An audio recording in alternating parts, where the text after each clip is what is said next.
भगत के वश में है भगवान, एक महिला की दर्दभरी कहानी। दोस्तों, कहा जाता है कि यदि ईश्वर के प्रति आपके मन में सच्ची भक्ति है तो आपको पत्थर में भी भगवान मिल जाएंगे।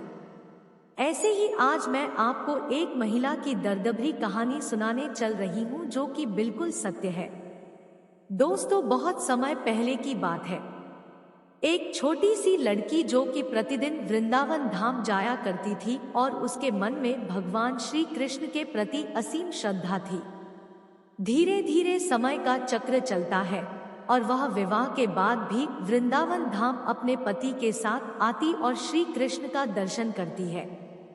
कुछ समय बाद उसके बच्चे भी हो गए, फिर भी वह वृंदावन धाम जरूर आती है। इसी तरह समय का चक्र चलता गया। एक समय ऐसा आया कि वह बूढ़ी हो गई। उसने अपने बच्चों का विवाह भी कर दिया और उसके नाती पोता भी हो गए, फिर भी उस औरत ने वृंदावन धाम जाना नहीं छोड़ा। अब वह महिला चलने में बहुत ज्यादा समर्थ नहीं थी, इसीलिए उसने वृंदावन धाम से एक अष्टधातु की मूर्ति लेकर अपने घर आ गई। वह उस मूर्ति से अपने बच्चे की तरह प्रेम करती थी। जब भी सोती या जागती बस उस मूर्ति पर ही उसका ध्यान लगा रहता था। कुछ दिन बाद कृष्ण जन्माष्टमी का त्योहार आता उसने अपने बहू से कहा कि बेटा, मेरे कन्हैया को नहलाओ और इन्हें सुंदर वस्त्र पहनाकर सजा दो, क्योंकि आज मेरे लल्ला का जन्मदिन है। बहू कुछ जरूरी काम कर रही थी। उसने अपने सास से कहा कि अभी मैं कुछ जरूरी काम कर रही हूँ, मैं अपना काम कर लूंगी, उसके बाद आपके लल्ला को नहलाकर तैयार कर दूंगी।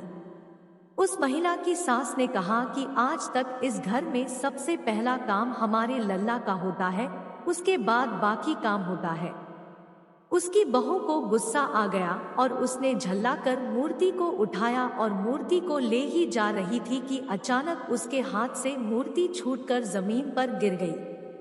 वह बूढ़ी औरत जोर जोर से रोने लगी और अपने बेटे को बुलाकर कहने लगी, मेरे कन्हैया को चोट लग गई है, आता जल्दी जाओ और किसी डॉक्टर को बुलाकर ले आओ और इसका चेकअप कराओ। यदि इसे कुछ हो गया तो मुझे भी मार दो, क्योंकि मैं अपने कन्हैया के बिना जिंदा नहीं रह सकती।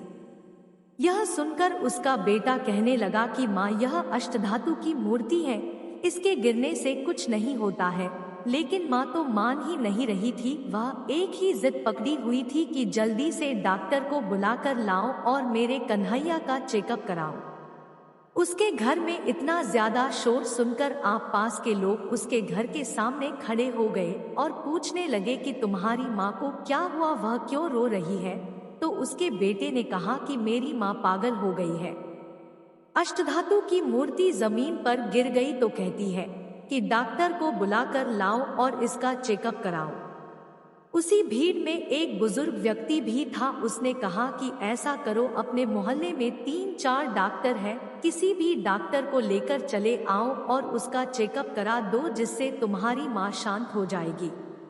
वह व्यक्ति जिस भी डॉक्टर के पास जाता है, उसका केस सुनकर डॉक्टर उसके घर चलने को राजी ही नहीं होता है। फिर उसने एक डॉक्टर से बड़ी मिन्नतें की और कहा कि डॉक्टर साहब, अब इस मोहल्ले में आप ही एक अंतिम डॉक्टर बचे हुए हैं, अगर आपने भी चलने से मना कर दिया तो अब मैं किसके पास जाऊंगा।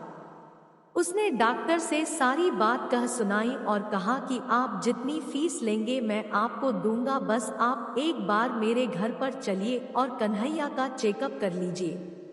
बहुत कहने पर डॉक्टर उस व्यक्ति के साथ चलने को राजी हो गया। उस व्यक्ति के घर पर पहुंचकर डॉक्टर ने उस कन्हैया की मूर्ति को देखकर कहने लगा कि माता जी, आपका लल्ला सही सलामत है, इसको कुछ भी नहीं हुआ है। वह बूढ़ी महिला डॉक्टर से कहने लगी, डॉक्टर, ये कैसा चेकअप कर रहा है, अपने ब्रीफकेस से आला निकाल, जिससे कान में लगाकर सीने पर चेक करते हैं, और सही से मेरा लल्ला का चेकअप कर।